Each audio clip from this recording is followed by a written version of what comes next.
Lagilah nak dengar tazkirah ni. Lagipun aku ni jenis keturunan lambat mati macam Firaun. Contoh.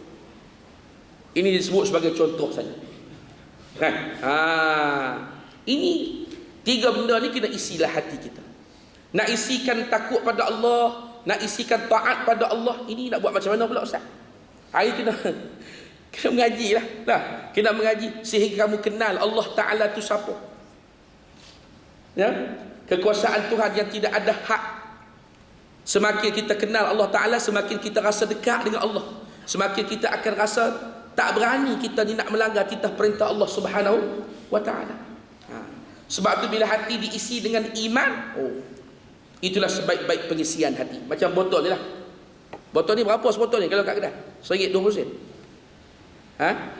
Kalau yang jenis kecil-kecil ni rasa 6 botol RM8 lah. Tak apa, RM10. RM10. Kalau botol ni diisi air mineral, tuan-tuan, ni air mineral putih ni, RM1 kan? Kalau botol yang sama diisi jus, limau, mempelam, benda semua, naiklah jadi RM3, RM4 kan? Kalau botol ni diisi dengan madu Yaman. Abang kita ada jual madu kat luar. Abang madu kita, dia takat jual madu ya, nak memadukan isteri tak berani. Sebab tu abang nak bagi madu abang tu laku, madukan isteri, insya-Allah laku dah. Muslimat jangan marah. Nah ini botol ni kan. Kalau isi madu Yaman, madu tualang RM50. Kalau isi madu Yaman, mau RM200. Betul tak betul? Kalau botol yang sama diisi dengan minyak ud, minyak gaharu yang bau sedap tu, yang original. Kalau botol besar ni mau RM7,000. Kan? RM5,000 tu biasa. Botol kecil besar ni pun RM450, RM700. Kalau besar ni mau RM7,000-8,000. Tapi kalau botol ni diisi dengan air longkang, mari kepada kita tu warna coklat elok, warna coklat keruh. Mari bagi pada kita, Syekh, nak bagi free ya? Nak bagi free ya? Dia nak bagi free air apa ni? Air longkang. Agak-agak dia nak dah air longkang. Dia buka tudung tu, dia curah ke kepala kita. Dengan hanyir, dengan busuk, dengan keruh, dengan kotor. Macam itulah hati kita. Kalau hati kita ni diisi dengan iman, itulah isi hati yang paling mahal sekali. Tapi kalau isi hati kita tu cinta dunia lebih sangat, melampau-lampau, sampai tak peduli soal akhirat. Nak mati dah esok lusa, fardu ain tak selesai, Quran tak boleh baca, halal haram pun tak tahu, masih bergelumang dengan dosa dan maksiat. Kalau itulah isi hati kita, berarti kita dah masukkan air longkang dalam hati kita. Agak-agak Allah Ta'ala nak terima dah hati macam ni. Agak-agak lah. Kalau kita botol isi air longkang pun kita tak nak terima, kita berasa jijik, berasa kotor, berasa busuk. Kalau kita balik menghadap Allah Ta'ala nanti, yauma la yanfa'u malun wala banun illa man atallaha biqalbin salim, hari yang tidak berguna harta benda dan anak pinak, melainkan orang yang datang menghadap aku, kata Allah, dengan hatinya yang bersih, dengan iman. Kalau kita buat balik yang lain daripada iman adalah hati kita, agak-agak Allah Ta'ala nak terima tak kedatangan kita? Neraka lah tempat kita. Sebab tu jangan tangguh taubat, U-turn cepat sebelum kita terlajak pergi jauh. Kan? Kalau tak boleh baca Quran, cepat-cepat pergi belajar. Kalau belum selesai masalah fardu ain, cepat-cepat datang menghadap tok guru belajar. Kita yang jadi pelik ni, puak-puak jahil ni, duk musuh dengan majlis ilmu ni. Kan? Ni Syekh Nuruddin tak boleh masuk Kuala Lumpur. Tak boleh masuk wilayah, tak boleh masuk Kuala Lumpur. Tak dibenarkan lagi dah jemput-jemput Syekh Nuruddin. Syekh Nuruddin tak boleh masuk. Pondan tak apa pula. Minta maaf ni kita sebut secara ilmiah, jangan marah. Kan? Kalaulah takdir kita tidak setuju dengan dia, kita pergi bincanglah mana pendapat-pendapat, pandangan-pandangan dia kita tak setuju. Ini orang alim, bukan ustaz cahaya macam saya. Ini orang alim. Tidak patut dilayan orang alim macam penjenayah. Bincang dulu. Faham tak faham? Faham tak faham? Ada pun yang lain-lain jemput masuk.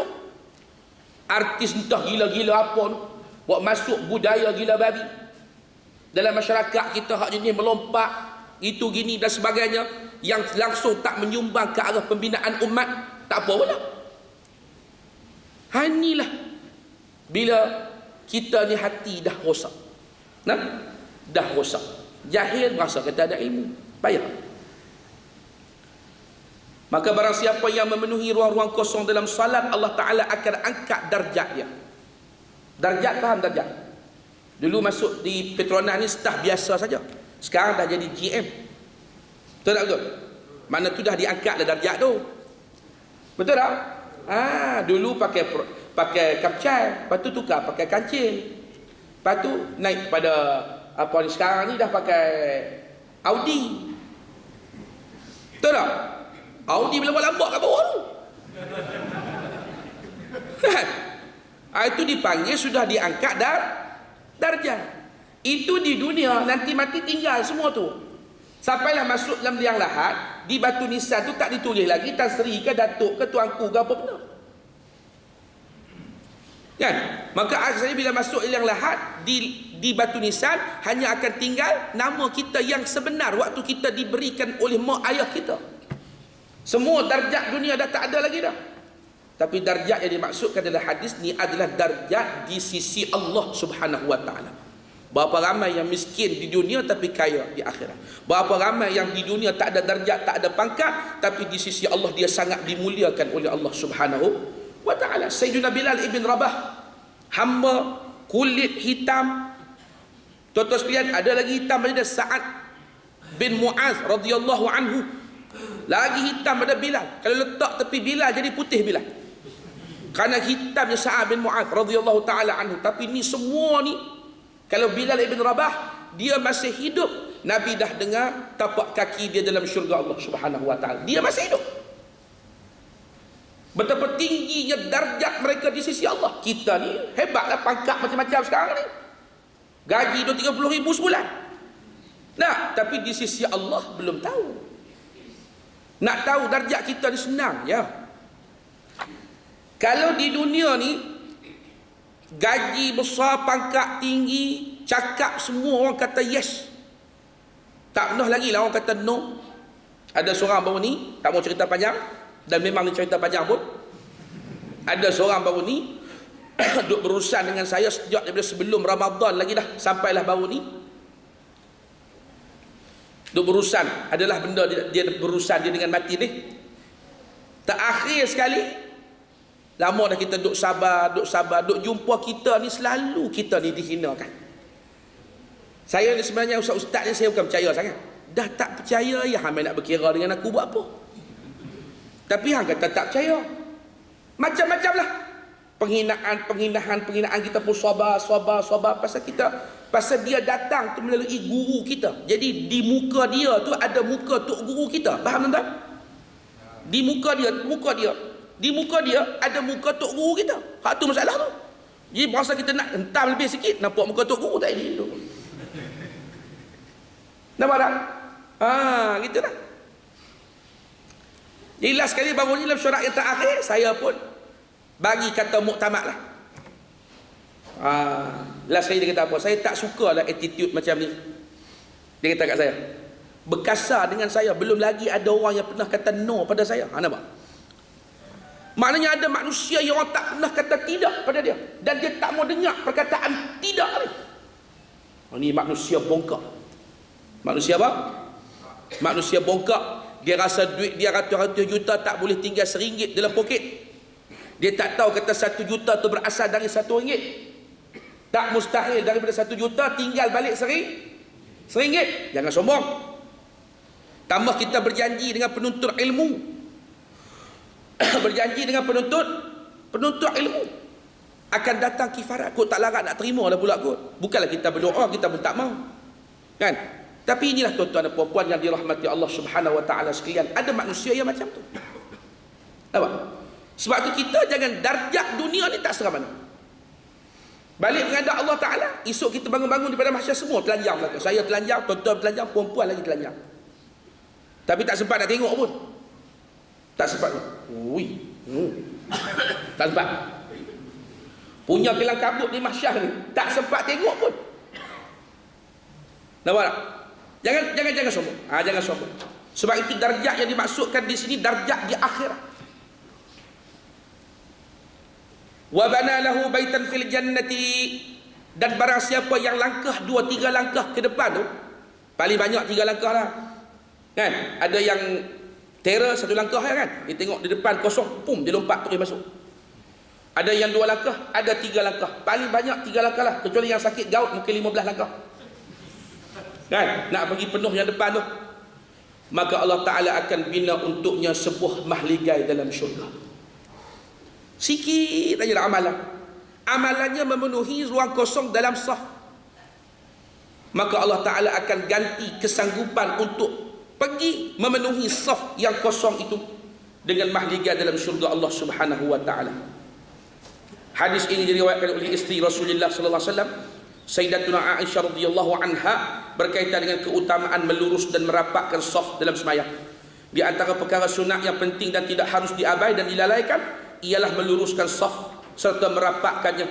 Rasulullah sentiasa mengurus perkara ini sendiri dan menegaskan dengan sabdanya yang bererti, hendaklah kamu merapatkan saf-saf kamu atau Allah akan memecah belahkan di antara hati-hati kamu. Ini benda ajaran Nabi kita yang selalu kita abaikan. Sebab tu sunat seorang imam bila dia berdiri nak sembahyang, paling kurang dia kata apa? Luruskan saf. Cakap Melayu lah. Tak usah cakap Arab. Yang duduk belakang ni semua Melayu bukan Arab. Sekarang tu imam saya pergi sembahyang kan, sawu sufufakum fa inna taswiyatus sufuf min tamamis salah, suddul khalal, suddul furash. Kan? Arab semua. Kita pun aku sembahyang mesti Arab kan. Tengok. Semua tengok Melayu tak ada.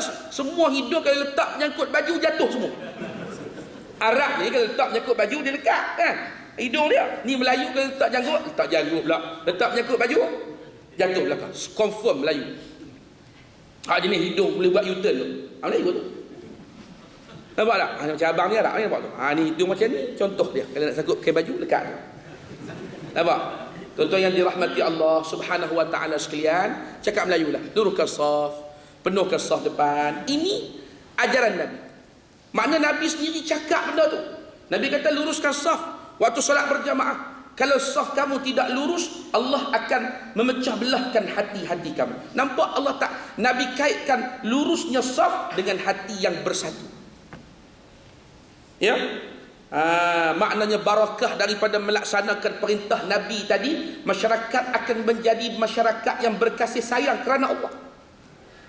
Hanya melaksanakan perintah meluruskan saf di dalam solat, kerana ini adalah doa Nabi dan perintah Nabi sallallahu alaihi wasallam. Macam mana cara kita nak betulkan saf dalam sembahyang? Iaitu dengan cara kita tengok tumit kita. Bila kita masuk saf sekejap lagi, janganlah kita ukur dengan ibu jari. Mana sama panjang. Nak bagi sama panjang, kita kena ukur dengan tumit kita. Tengok tumit bagi sama. Jalan baru mari lewat. Mari awal sikit lagi jalan. Tuan-tuan yang dirahmati Allah Subhanahu wa Ta'ala sekalian, luruskan saf. Ini ajaran Nabi sallallahu alaihi wasallam. Sebab kalau dia tak lurus saf, tuan-tuan sakai dah. Kan? Luruskan saf dengan tengok tumit kaki kita. Tu cara nak bagi saf kita tu lurus dalam solat. Dan meluruskan saf dalam solat ni adalah merupakan suruhan Nabi kita sallallahu alaihi wasallam. Sabda Nabi yang lain, sesungguhnya aku selalu melihat syaitan masuk di celah-celah saf.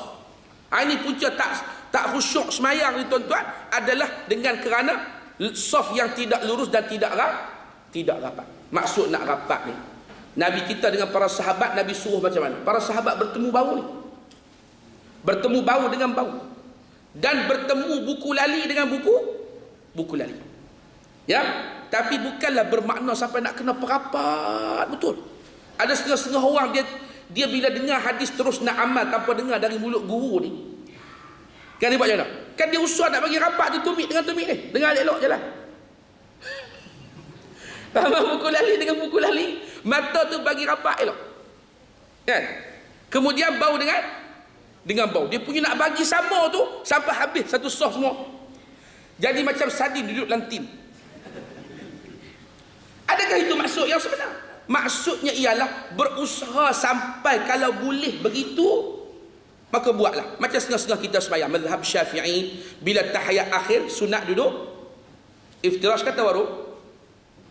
Duduk tu yang punggung di atas lantai tu panggil iftirash ke tawarruk tu? Tawarruk.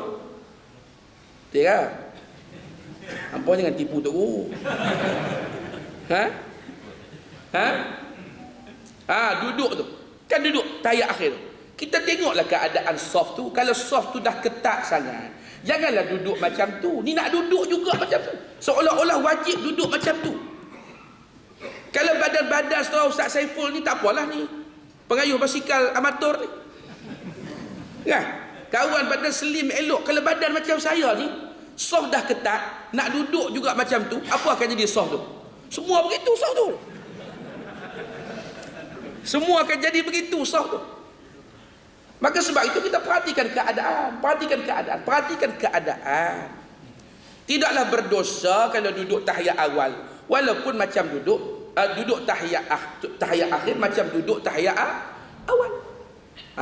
Tidak menjadi satu kesalahan. Kalau mampu kita buat. Kalau keadaan tidak mengizinkan, kita jangan buat macam tu. Kita sakit kaki, sakit gaut, tak kena duduk macam tu juga.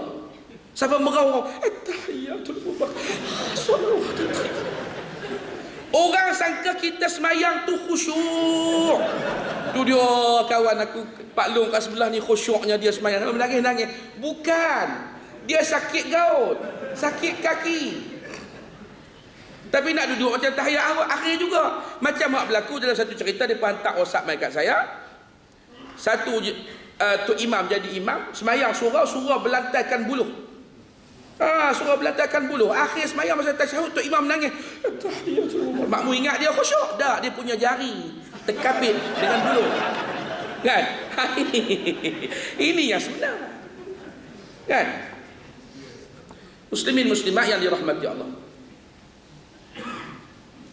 dapatlah kita fahami, sekiranya terdapat saf yang renggang, kita hendaklah berbaris dan merapatkan saf tersebut sehingga bahu-bahu saling bersentuhan dengan yang lain. Hendaklah juga tidak ada orang yang terkehadapan atau terkebelakang. Itulah sunat yang perlu diambil berat ketika seseorang itu mendirikan salat. Peranan menjaga saf ini lebih diberi keutamaan terhadap para imam untuk mengingatkan makmumnya tentang pentingnya merapat dan memenuhkan saf berbanding diingatkan oleh makmum yang lain. Sebab mereka itulah sebagai petugas di atas kebajikan dan taqwa. Wa ta'awanu 'alal birri wat taqwa. Sebenarnya amalan-amalan sunat ini ialah antara amalan-amalan sunat Rasulullah yang hampir lenyap. Maka barang siapa yang cuba menghidupkannya semula, Allahu akbar, memenuhkan saf, merapatkan saf, meluruskan saf, ini adalah sunnah Nabi kita yang semakin lenyap di tengah-tengah umat Nabi SAW. Maka barang siapa yang mengamalkan perkara ini di kala sunnah ini semakin lenyap, berarti dia telah pun menghidupkan sunnah yang semakin ditinggalkan oleh umat Nabi SAW. Apa pahala menghidupkan sunnah? Man ahya sunnati 'inda fasadi ummati. Banyak benda-benda ni. Kan? Benda-benda yang yalah. Tadi di Masjid Al-Falah USJ 9 pagi tadi kita baca hadis-hadis tentang berbekam. Tentang bagaimana Nabi berbekam. Tentang bagaimana bekam ni boleh buat bisnes, Nabi izinkan. Ada seorang nama Abu Taibah, tukang bekam di zaman Nabi kita. Dia memang bisnes bekam. Bahkan Nabi suruh dia bekam, Nabi bayar 2 gantang makanan sebagai upah dia bekam Nabi SAW. So siapa yang nak buat bisnes bekam boleh, ini sunnah Nabi. Kan? Tapi kena belajarlah. Ada hari tak boleh bekam. Ada hari tak boleh bekam. Nabi kata siapa yang berbekam pada hari Rabu dengan hari Sabtu, kalau tak kena penyakit gila sawat, itu kira dah betul dah. Macam juga bila berbekam, lepas berbekam tak boleh jima isteri. Lepas berbekam naik angin, semangat. Kan? Hayun isteri cukup-cukup. Lepas tu masuk bilik air, mandi. Nabi kata kalau tak mati, tu kira umur panjang. Nampak tak? Kena belajar bagi habis lah. Ini di antara sunnah yang ditinggalkan. Maka orang tak percaya, kata bekam ni boleh memberikan kesihatan. Nabi kata perubatan yang terbaik adalah bekam. Macam tu juga madu, habatus sauda, zaitun dan sebagainya. Baru ni Ustaz Halim Nasir. Kenal Ustaz Halim? Dia ni tokeh madu sekarang ni.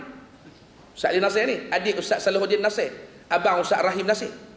3 orang trio Nasir, Nasriyun. Kan? Baru ni dia pergi. Tengok sihat bukan main lagi, muka merah. Tak Ustaz? Sekarang boleh panggil Al-Asali kot. Ustaz Halim Nasir Al-Asali. Ustaz Ali Nasir tokeh badu, nampak merah muka. Dia kata Syekh baru ni ana pergi buat medical check up. Kiman meh okey, darah tinggi okey, ana yang tinggi kolesterol baru ni clear, kolesterol semua okey. Ustaz makan apa? Pagi-pagi sebelum sarapan, madu, habatus sauda, zaitun. Tu ya. Lepas sebulan anda pergi cek, alhamdulillah sihat semua. Saya tak jual madu ni. Saya hari ni tak jual madu, tak jual zaitun, tak jual habatus sauda. Ini ilmu perkongsian saja. Yang jual madu abang kita tu. Kalau laku hari ni banyak, tolong bagi 20% untuk saya. Penasihat 25%. Tuan-tuan yang dirahmati Allah Subhanahu Wa Taala sekalian, ni di antara benda-benda. Termasuk yang ni. Betul tak tuan-tuan? Orang tak sebut. Kalau sembahyang jemaah, orang tak peduli 3 benda ni. Rapat, lurus, penuhkan yang kosong. Maka sunnah yang ditinggalkan ini kalau kita hidupkan. Man ahya sunnati 'inda fasadi ummati. Barang siapa yang menghidupkan sunnahku di zaman berlaku kerosakan umat aku. Umat rosak dah ini.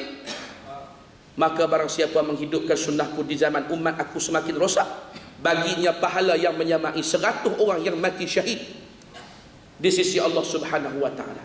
Mudah-mudahan kita mendapat rahmat daripada Allah. Sebab itulah bila kita belajar hadis ni, kita dapat mengetahui satu ilmu. Benda-benda simple ni balasannya besar, balasannya syurga. Inilah golongan yang dijanjikan syurga oleh Allah Ta'ala, mahligai dalam syurga di hari akhirat nanti. Selesai yang ketiga, insyaAllah bulan depan kita masuk yang keempat. Semua ada 16. Kira buku ni boleh selesai setahun kot kan. 16 hadis ya. 1 bulan 1 hadis. Baca hadis 10 minit, merapu 30 minit kan. Kan? Buku ni disusun oleh Syekh Muhammad Nuruddin Marbu Al-Banjari Al-Makki. Ya, ada di belakang. Buku ni kalau tengok sini tulis RM10, tapi saya jual 20. Kenapa Ustaz? Suka hati saya lah. Kan? Kan? Buku ni dekat belakang, kita jual RM20, tuan-tuan pun tahulah, kan? Kemudiannya yang keduanya, saya nak lancar sikit derma hari ni untuk tabung makanan pelajar-pelajar sekolah saya, sekolah tahfiz saya. Ma'had Tahfiz Al-Quran Al-Imam Nawawi Matin. Ada Facebook kita, tuan-tuan boleh tengok. Bukan Mantin, bukan MAN, tu negeri sembilan. MATIN, Ma'had Tahfiz Al-Quran Al-Imam Nawawi. Tengok sana, saya tak payah cerita panjang lah. Kan? Sekarang ni kita sedang dalam proses nak bina asrama untuk perempuan. Untuk pelajar perempuan bernilai 1.6 juta. Jadi saya hari ni nak jual buku ni, kemudian saya nak lancarkan derma untuk tabung makanan. Bersedekahlah tuan-tuan. Dalam sebuah hadis Nabi kata, inna sadaqata tadfa'u mitatassu. Orang-orang yang selalu bersedekah, Allah Ta'ala akan jaga dia daripada mati yang buruk, mati su'ul khatimah. Berkat daripada selalu kita bersedekah, Allah akan beri kita taufik hidayah sehingga kita tu diselamatkan Allah daripada mati dalam su'ul khatimah, mati dalam iman, insya-Allah. Tak sebanyak pun kita bagilah, sekadar yang kita mampu. Tak mampu 100, kita bagi 1000. Kan? Tak mampu 1000, kita bagi 10,000. Gitu cara bersedekah. Kalau tak mampu, kan? Kalau cara mampu, tak mampu 1000, bagi RM1. Kemudian dipanggil kedekut. Gitu lebih kurang. Kan? Tapi saya tak akan sebut pada tuan-tuan. Ada seorang ustaz duk ceramah rata-rata. Ada orang komplain pada saya, kan? Dia pun kutip derma juga. Dia kata siapa yang tak derma lepas daripada kuliah ni, semua akan mati pucuk, dia kata.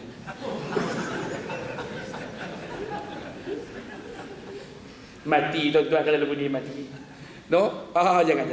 Jangan sampai gitulah tuan-tuan sekalian, no? Jadi saya nak sebut gitulah. Siapa-siapa yang berhasrat, ini bukan paksaan. Nak bagilah. Tak bagi tak ada masalah apa. Ya, di belakang ada buku ni dan juga sejadah. Tuan-tuan masukkanlah derma untuk apa ni, tabung makanan pelajar saya. Sekian, terima kasih. Wabillahi taufiq wal hidayah wal ridha wal inayah. Wassalamualaikum warahmatullahi wabarakatuh.